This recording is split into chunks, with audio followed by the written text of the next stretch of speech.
ثلاث آيات مباركات أمرنا رسول الله صلى الله عليه وسلم أن نتلوها مقدمة لكلام عظيم وكلام مهم تسمى بخطبة الحاجة فيها الأمر بتقوى الله. Ces trois versets que nous venons de citer, que le prophète sallallahu alayhi wa sallam, dont le prophète nous a enseigné de les réciter lorsqu'on va dire quelque chose d'important.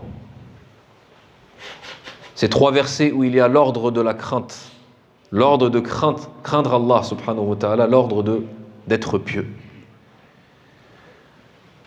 ونحن على أبواب رمضان كما تعلمون وقد قال الله تبارك وتعالى في الآيات التي تتحدث عن رمضان وعن الصيام في يوم رمضان يقول الله عز وجل يا أيها الذين آمنوا كتب عليكم الصيام كما كتب على الذين من قبلكم لعلكم تتقون.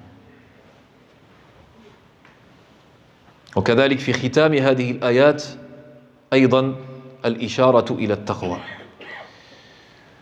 Dans le premier verset des versets de Surat al-Baqarah, nous parlons du jeûne, de l'obligation du jeûne pour la communauté musulmane. Et ensuite qui parle du mois du Ramadan et l'obligation religieuse de jeûner le mois du Ramadan. Dans le premier verset ainsi que dans le dernier verset de ce sujet-là, il y a la notion de piété, de crainte. La'allakum tattaqun.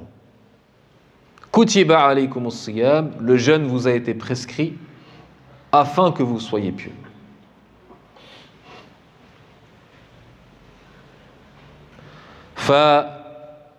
فالصيام كغيره من العبادات البدنية الظاهرة, le jeûne comme toutes les autres adorations extérieures, c'est-à-dire les adorations du corps et des membres, min salatin wa sadaqatin wa hajjin li baytillah wa ghayri dhalik, que ce soit la prière, le jeûne, l'aumône, le pèlerinage ou autre. كلها إنما شرعت لتحقيق التقوى في قلوب الناس. لتحقيق معنى التقوى. Elles ont été toutes légiférées dans le but d'ancrer la piété dans le cœur des gens. فالهدف من جميع الشريعة ومن الشريعة بكاملها هو التقوى. Donc c'est le but et l'objectif final, c'est que le serviteur, par ses adorations, par ce qu'il fait, par ses bonnes actions, et le fait de s'écarter des mauvaises, il atteigne ce haut degré qui est la piété. وقد شرحنا في الخطبة الماضية, la khutbah précédente, nous avons expliqué le verset والله عز وجل يقول يا أيها الناس إنا خلقناكم من ذكر وأنثى, vous les gens, nous avons créé d'un mâle et d'une femelle. وجعلناكم شعوبا وقبائل لتعارفوا, et nous avons fait de vous des peuples et des tribus afin que vous vous reconnaissiez, simplement pour vous reconnaître. فالعبرة ليست بالنسب, l'important auprès d'Allah ce n'est pas les liens de sang, dans le sens ce n'est pas l'ascendance ou la lignée. La noblesse auprès d'Allah subhanahu wa ta'ala n'est pas la noblesse de rang, mais la noblesse de cœur. Inna akramakum indallahi atqakum. Certes, le plus noble d'entre vous auprès d'Allah est le plus pieux. فنحن على صدد دخول شهر رمضان. فلنغتنم هذه الفرصة مدرسة رمضان. Qu'on profite de cette occasion, l'occasion du Ramadan, qui est une école. Le Ramadan est l'école de la piété. Le Ramadan est l'école de la piété et de la crainte. فالصيام الإمساك عن المفطرات. min tulu'il fajri ila ghurubi shams. La définition du jeûne, c'est le fait de s'abstenir. Al-imsak, fi al-lugha. As-siyam fi al-lugha huwa al-imsak. Le jeûne dans la langue arabe, le mot siyam dans la langue arabe, c'est le fait de s'abstenir, huwa al-imsak. S'abstenir de quoi? La définition juridique, elle est le fait de s'abstenir de tout ce qui annule le jeûne. Ay min al-akli wa shurbi wal jima'. C'est-à-dire le fait de boire, manger ou d'avoir des relations charnelles. Min tulu'il fajri ila ghurubi shams. De lever de l'aube jusqu'au coucher du soleil. Hada huwa at-ta'rif al-fiqhi. Ça, c'est la définition juridique. وهذا أمر يتعلق بأمور الدنيا والآخرة. C'est un rapport avec les choses de ce bas monde et dans l'au-delà. حتى يكون الصوم صحيحا. Afin que le jeûne soit valide, la personne ne doit pas manger, boire ou d'avoir des relations charnelles ou tout ce qui a un rapport avec ça. في نهار رمضان. Dans la journée du mois du Ramadan. حتى يكون صومه صحيحا. Pour que son jour de jeûne soit valide. C'est-à-dire qu'on ne lui dise pas de refaire son jour. فليس لا يكون عليه قضاء. Il n'aura pas à rattraper son jour de jeûne. ولكن إن بحثنا عن القبول وهو المهم والأهم. Si on cherche maintenant l'acceptation, qu'Allah Azza wa Jal accepte ce jeûne, فليس فقط الإمساك عن الأكل والشرب والجماع. Dans ce cas, la définition de jeûne n'est pas simplement le fait de s'abstenir de boire, manger et d'avoir des relations charnelles. Là. إنما الصيام الإمس حينئذ هو الصيام الإمساك عن الحرام. La définition devient alors plus générale et englobe beaucoup plus de choses. Si on parle de jeûne, dans sa définition,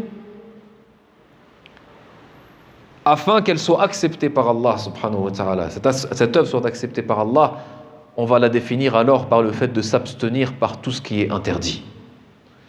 S'abstenir de tout ce qui est haram, de tout ce qu'Allah Azza wa Jalla a interdit. Fi dinihi wa fi shar'ihi, dans sa religion, dans sa législation. فيكون معنى الصيام حينئذ الابتعاد أشد البعد عن كل ما يغضب الله. الابتعاد عن الحرام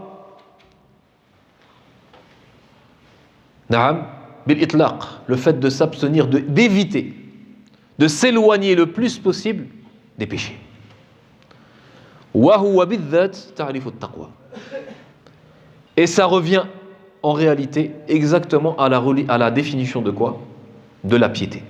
At-taqwa.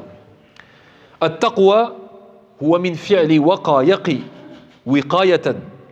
Ça vient dans la langue arabe du terme waqa yaqi qui veut dire se protéger. Wa lil ulama'i ta'arif fi ma'na at-taqwa. Les savants, ils ont beaucoup de définitions de la piété. Wa asahhuha wa aqrabuha insha'Allah. Et toutes ces définitions reviennent à peu près à la même chose, mais il y a une définition qui ressort de tout cela parce qu'elle est plus générale et plus résumée et plus précise.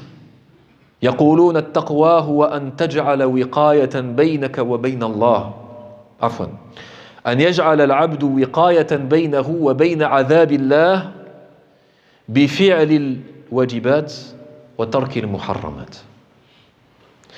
Ils disent at-taqwa, qu'on traduit en français par la piété ou par la crainte, mais ça c'est une traduction rapprochée, mais la vraie définition c'est le fait de placer entre toi et Allah, le fait de placer entre toi et le châtiment d'Allah, une protection. Le fait de te protéger du châtiment d'Allah par deux choses. Obéir aux commandements et aux ordres, et donc aux obligations religieuses, c'est-à-dire accomplir les obligations religieuses et s'écarter de tous les interdits. Faire les obligations religieuses et s'écarter des interdits. هذا هو التقوى. فقد يقول بعض الناس, certaines personnes pourront dire الأمر سهل. C'est simple. Je fais les obligations religieuses, je ne fais pas de quelque chose de haram, de dhanb. ليس أمرا صعبا. Ce ne sera pas quelque chose de difficile. نقول هيهات هيهات. Nous disons Bien loin de cela, c'est quelque chose de difficile. ولذلك قال الله إن أكرمكم عند الله أتقاكم. Le plus noble d'entre vous auprès d'Allah est le plus pieux. Si la piété, la réelle piété, la véritable piété, taqwa al-haqiqiyya, si c'était à la portée de tout le monde, beaucoup de gens seraient au même niveau. لكان الناس أو كثير من الناس في درجة واحدة. Beaucoup de gens seraient au même rang dans la piété, puisque c'est quelque chose de facile à avoir. Et si la piété s'arrêtait au simple fait de faire les obligations et de s'abstenir des péchés, beaucoup de gens seraient au même rang. Alors comment Allah subhanahu wa ta'ala dit Inna akramakum indallahi atqakum. Comment Allah azza wa jal affirme qu'il y a des rangs auprès de lui, beaucoup de rangs, et que le meilleur d'entre vous, le plus noble d'entre vous, c'est celui qui est le plus pieux. Donc ça veut bien dire qu'il y a des degrés de piété. Darajatun fi taqwa. Kama tujadu darajatun fil iman. De nombreux degrés, de nombreux rangs auprès d'Allah dans la piété, comme il y a de nombreux rangs et de nombreux degrés dans la foi. Na'am, aslu taqwa, la base de taqwa, c'est ça. Ce qu'on a expliqué, la définition qu'on a donnée. Walakin, wa huna fil haqiqa, lorsqu'on regarde et on examine cette définition, le fait de faire les obligations et de s'abstenir des interdits, tout revient en réalité au fait de s'écarter de l'interdit. Pourquoi ? Parce que le fait de faire, par exemple, la prière qu'Allah Azza wa Jalla nous a ordonné de faire à l'heure, ça revient au fait de ne pas délaisser la prière. ففعل الواجب نعم هو أن تترك كل ما يلهيك عن هذا الواجب. Le fait de faire une obligation, c'est le fait de s'abstenir de tout ce qui t'empêche de faire cette obligation. نعم. Donc en réalité, la personne qui fait les obligations, c'est elle fuit du haram. Et la personne qui s'écarte des interdits, elle fuit du haram. فالتقوى في الحقيقة, en réalité la piété, هو أن يجتنب الإنسان وأن يبتعد الإنسان عن الحرام. C'est le fait de s'écarter de l'interdit, de s'éloigner de l'interdit. Et là, à ce moment-là, on remarque que les gens sont différents. فالناس هنا أقسام. من الناس من لا تخطر أو من لا يخطر بقلبه ولا تخطر بقلبه المعصية. Parmi les gens, il y en a ممن عصمه الله, parmi des gens qu'Allah subhanahu wa ta'ala a protégés, بعصمته. Il y a des gens dont le péché ne passe même pas par son cœur. لا تخطر بباله المعصية. عصمه الله منذ طفولته, qu'Allah Azza wa Jalla l'a préservé depuis son enfance. C'est quelqu'un qui est extrêmement loin des péchés. Au point où le péché ne va même pas venir à son esprit. وَهَذَا نَادِرٌ جِدًّا. Et ça, c'est quelque chose de très rare. نعم. وفي الحقيقة لا يمكن أن يكون أحد على هذه الحالة إلا الأنبياء. En réalité, il n'y a que des prophètes vertueux qui pourraient être ce degré-là. نعم. والذنوب أقسام والشهوات أقسام. Les péchés, il y a beaucoup de genres de péchés. Les passions, il y a beaucoup de genres de passions. ولكن أن يعصم الإنسان من جميع الذنوب ومن جميع الشهوات هذا أمر الأنبياء.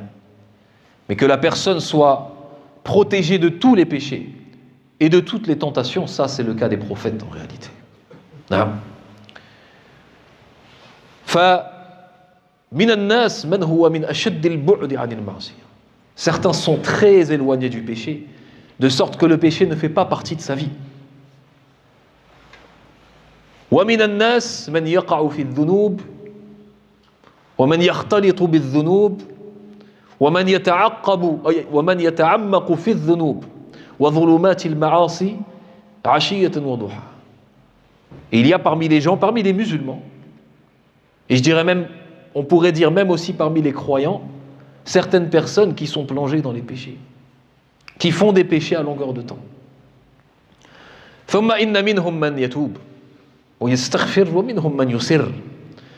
Et dans ces personnes, il y a ceux qui se demandent pardon, qui reconnaissent leurs fautes et qui se repentent, et il y a d'autres qui persévèrent dans les péchés. C'est ce qu'on appelle al-israr, qui continuent dans les péchés sans se rendre compte de la gravité et sans revenir vers Allah subhanahu wa ta'ala.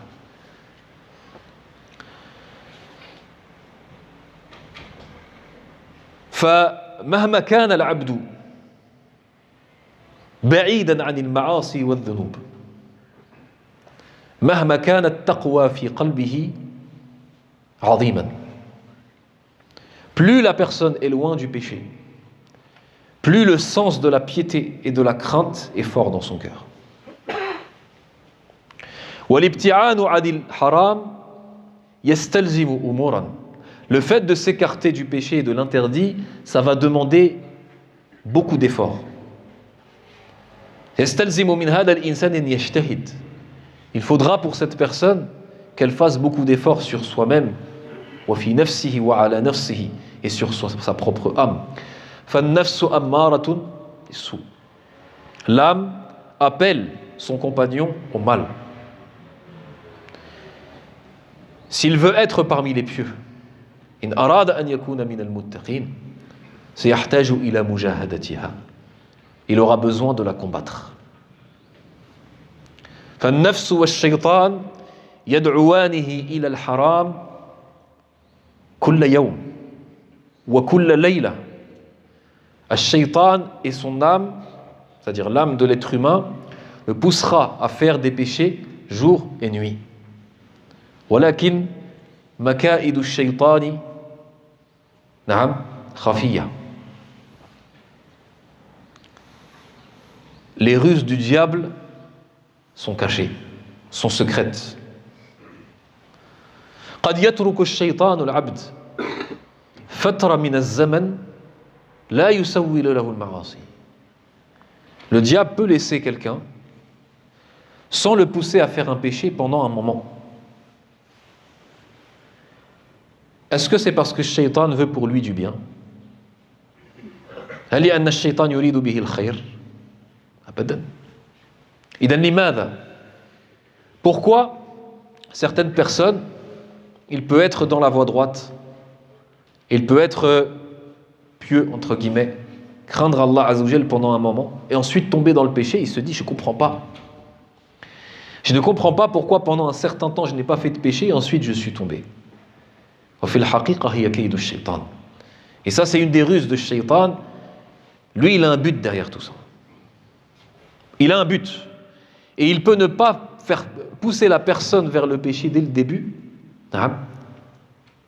Parce qu'il attend de lui quoi? Il attend de lui une faiblesse. Il attend de lui que son moral soit au plus bas afin de l'attaquer. Shaitan da'iman bil mirsad. Shaitan il est toujours aux aguets. Ne pensez pas que Shaitan fait des pauses. Ne pensez pas que Shaitan prend des vacances. Là. Huwa da'iman fi amal. Wa da'iman fi waswasa.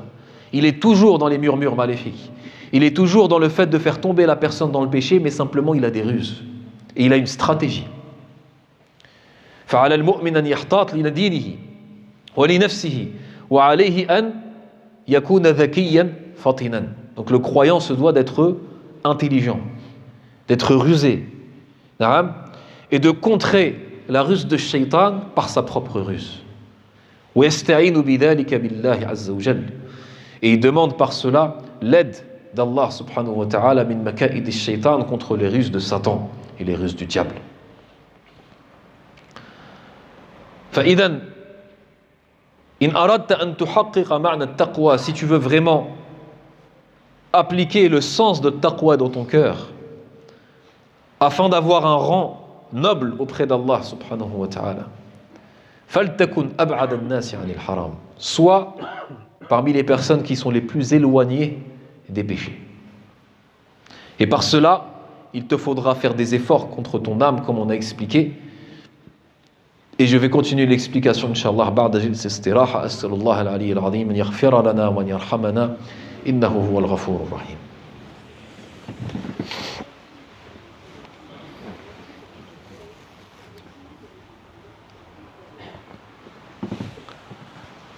الحمد لله والصلاة والسلام على رسول الله وعلى آله وأصحابه ومن والاه واتبع هداه وسلم تسليما كثيرا أما بعد الإنسان ضعيف. L'homme avec un grand H est faible. كما قال الله تبارك وتعالى وخلق الإنسان ضعيفا. ضعيف أمام الشهوات، ضعيف أمام الملهيات، ضعيف أمام دعوة الشيطان ودعوة النفس. L'homme est faible devant ses tentations. L'homme est faible avec un grand H, l'homme ou la femme, est faible devant les plaisirs mondains. L'homme est faible devant son âme qui le pousse à faire des péchés et devant le diable. وَإِنْ كَانَ كَيْدُ الشَّيْطَانِ ضَعِيفًا أيضًا. Malgré le fait, comme Allah l'affirme dans le Coran aussi, que la ruse de Satan est faible. ولكن يقوى الإنسان ويقوى المؤمن باعتصامه بالله وبإيمانه بالله وبيقينه في الله. Mais le croyant va se renforcer par une force incommensurable s'il s'accroche à Allah subhanahu wa ta'ala, s'il s'accroche à sa foi et si sa certitude en Allah azza wa jal augmente. Si sa certitude en Allah augmente. Yaqinuhu billah huwa alladhi sayahmihi min al-ma'asi. C'est sa certitude en Allah qui va l'empêcher de commettre des péchés. Naam. Wal yaqin darajat. Et la certitude comme la piété, comme la foi, c'est des degrés très élevés. Des degrés, très différents. مختلفة جدا. قلنا تحقيق التقوى يحتاج إلى جهد في النفس. ولا يتم التقوى إلا بترك كل الطرق وكل السبل إلى المعصية. La véritable piété, la véritable crainte, qui est le fait de ne pas faire de péché, de haram, comme on a dit, ne pourra être appliquée que si la personne s'écarte de tous les chemins, et je dis bien tous les chemins qui amènent à l'interdit, en contrant la ruse de Shaitan. Le Shaitan, alayhi la'natullah, lui, lorsqu'il voit devant lui un croyant, ne pensez pas que Shaitan, pour lui, son affaire est simple. Devant lui, il y a quelqu'un, yu'minu billahi wal yawmil akhir, qui croit en Allah et au jour dernier. Ce n'est pas si simple de le faire tomber dans le péché. Surtout si c'est un grand péché. Falahu turuq, il va avoir des ruses et des chemins, et pour ça, il va l'emmener petit à petit vers l'interdit. Il va l'emmener petit à petit. Comme quelqu'un qui serait dans un puits, il lui lance une corde, au départ, il s'accroche à la corde et petit à petit il fait descendre jusqu'à le laisser tomber, voilà, iyadu billah. Et c'est exactement l'expression coranique qui est venue concernant l'histoire de Adam et de Iblis, lorsque Iblis l'a fait tomber Adam et Hawa et Ève, l'a fait tomber Adam et Ève dans le péché. Allah azza wa jal, qu'est-ce qu'il leur a dit? وَلَا تَقْرَبَا هَذِهِ الشَّجَرَةَ فَتَكُونَا مِنَ الظَّالِمِينَ. Il leur a pas dit ne mangez pas de l'arbre, alors que l'interdit était de manger de l'arbre. Il leur a dit ne vous approchez pas de cet arbre. Parce qu'il savait, Allah azza wa jal sait que Shaitan il a des turuq, et qu'au départ ils allaient s'approcher, ils allaient sentir l'odeur, ils allaient voir la couleur, et petit à petit s'approcher jusqu'à manger de l'arbre. Allahu ya'lamu ma hiya maka'idu ash-shaytan, walakin Adam lam ya'lam. Naam. ولا تقربا هذه الشجرة فتكونا من الظالمين. قال الله تعالى concernant Iblis lorsqu'il l'a fait tomber dans le péché, قال فدلاهما بغرور. دلاهما بغرور, c'est cette expression-là.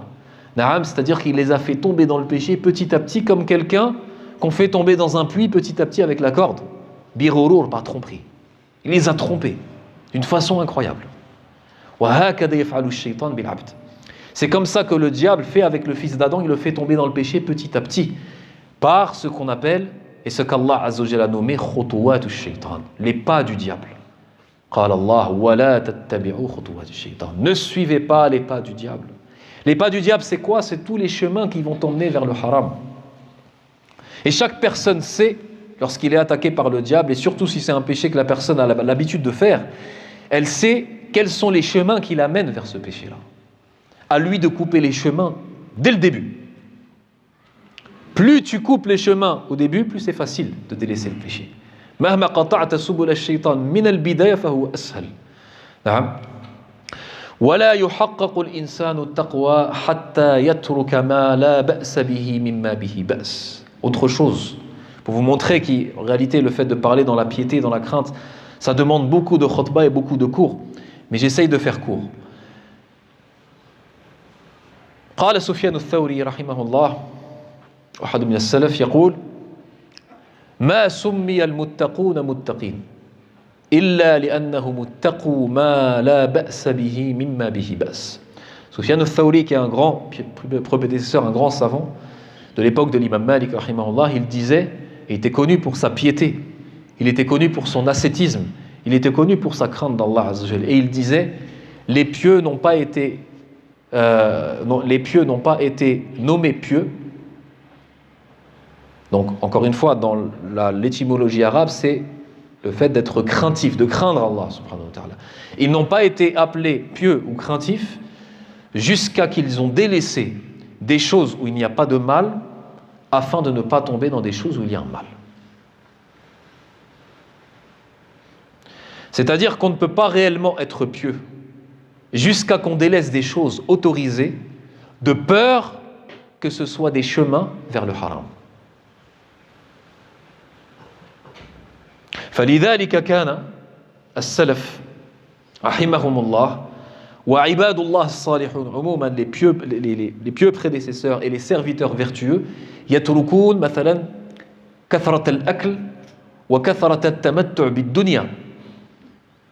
Les serviteurs vertueux d'Allah subhanahu wa ta'ala délaissent beaucoup de choses autorisées pour ne pas tomber dans le haram, de peur de tomber dans le haram, comme par exemple le fait de beaucoup manger ou de beaucoup dormir, afin de ne pas habituer leur âme aux passions.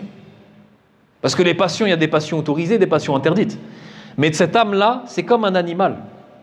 Cette âme-là, c'est comme un animal. Lorsque tu lui donnes, il va s'habituer. Si tu lui donnes des passions, même si elles sont autorisées, à partir du moment que c'est des passions mondaines, tu vas l'habituer à quoi? Tu vas l'habituer à lui obéir. Elle demande, tu lui donnes. Elle demande, tu lui donnes. Donc eux, qu'est-ce qu'ils faisaient? Ils s'abstenaient même des choses autorisées et ils mangeaient peu, ils dormaient peu, afin de ne rien donner à cette nafs, de rien donner à cette âme. Afin qu'au moment où elle va pousser, si elle pousse la personne vers le haram, ce sera très simple de lui dire non. نعم. وكذلك فيما يتعلق بالأموال المال الحرام concernant l'argent illicite. Avec quoi on achète de la nourriture ou des vêtements, ou que ce soit de la nourriture dans laquelle il y a des substances illicites. مما يدخل في التقوى وفي تحقيق معنى التقوى الورع. Dans ce qui rentre dans le fait de pratiquer, d'appliquer réellement la piété, il y a ce qu'on appelle le wara. والورع هو ترك الشبهات. Et le wara, c'est le fait de s'abstenir et de délaisser et de s'éloigner des ambiguïtés, des choses douteuses. Quelqu'un ne peut pas être réellement impieux jusqu'à qu'il délaisse même les choses douteuses. Il a un doute, est-ce que la chose est haram ou halal, il délaisse. Il ne cherche même pas à comprendre. Il ne va pas chercher des fatawas qui vont lui autoriser, on lui dire non, mais il y a un doute, ou alors il y a un khilaf, il y a une divergence. Non. À chaque fois qu'il y a une divergence, à chaque fois qu'il y a un doute, à chaque fois qu'il y a quelque chose dans son cœur qui lui dit ah, attention, c'est peut-être haram, yatruk. Hada huwa at-taqwa. Ça, c'est un autre degré. Ça, c'est un degré haut de piété. La personne, elle va sacrifier beaucoup de choses qui auraient pu être autorisées, qui pourraient être halal, parce qu'il y a un doute là-dessus. Mais il habitue son âme à ne pas aller vers la souplesse. Il habitue son âme à prendre la religion avec force. Ya Yahya khudil kitaba bi quwwa. Il habitue son âme à délaisser le péché et à être la personne la plus loin du péché, en délaissant même des choses sur lesquelles il peut avoir le moindre doute. Tafhamoun al-an, vous comprenez même un peu plus maintenant pourquoi Allah Azza wa Jal dit Inna akramakum indallahi atqakum, le plus pieux d'entre vous. Les degrés de piété sont très nombreux. Na'am. Wal khulasa anna at-taqwa huwa al-ibti'adu 'anil haram wa fihi darajatun kathiratun. Donc le résumé, c'est que la piété, comme on a dit, c'est le fait de s'écarter, de délaisser le haram, et là-dedans, il y a, comme vous avez vu, beaucoup de degrés. فَأَكْرَمُنَا عِنْدَ اللَّهِ أَتْقَانَا. Celui qui va avoir le rang le plus proche d'Allah, le plus haut auprès d'Allah, subhanahu wa ta'ala, c'est celui qui sera le plus loin, en délaissant tous les chemins, et en délaissant toutes les choses douteuses, le plus loin du haram. وطبعا أفضل البشر وأفضل من اتقى الله نعم وأفضل من خشي الله والنبي محمد صلى الله عليه وسلم. L'exemple parfait de cela, celui qui a délaissé le haram dans toutes ses facettes, celui qui a été le plus loin de tout ce qui est interdit dans la religion, c'est le prophète Muhammad sallallahu alayhi wa sallam. Et il l'a dit dans un hadith, Wallahi inni la akhshakum lillahi inni la a'lamakum billahi wa akhshakum. Ou kama qala alayhi salam. Il a dit, je suis le plus connaisseur d'entre vous d'Allah et celui qui le craint le plus. فنسأل الله تبارك وتعالى أن يجعل لنا شهر رمضان مدرسة للتقوى. اللهم اجعل لنا شهر رمضان مغنما يا أرحم الراحمين. اللهم اجعله لنا غنيمة. اللهم اجعل في هذا الشهر المبارك رمضان بركة لنا. اللهم اجعله لنا بركة واجعلنا في هذا الشهر من المتقين واجعلنا بعده من المتقين. اللهم ارزقنا التقوى. اللهم ارزقنا التقوى. اللهم ارفعنا درجات عندك يا أرحم الراحمين. اللهم زدنا إيمانا وزدنا إخلاصا في قلوبنا. اللهم طهر قلوبنا وأعمالنا من النفاق. اللهم طهر قلوبنا وأعمالنا من النفاق. اللهم طهر قلوبنا وأعمالنا من الإثم يا ذا الجلال والإكرام. عباد الله إن الله يأمر بالعدل والإحسان وإيتاء ذي القربى وينهى عن الفحشاء والمنكر والبغي يعظكم لعلكم تذكرون فاذكروا الله الكريم يذكركم واشكروه على نعمه يزدكم ولذكر الله أكبر والله يعلم ما تصنعون. واكثروا من الصلاة والسلام على رسولنا محمد بن عبد الله في هذا اليوم المبارك بصلاة واحدة عليه يصلي الله لكم 10. وقوموا إلى الصلاة يرحمكم الله.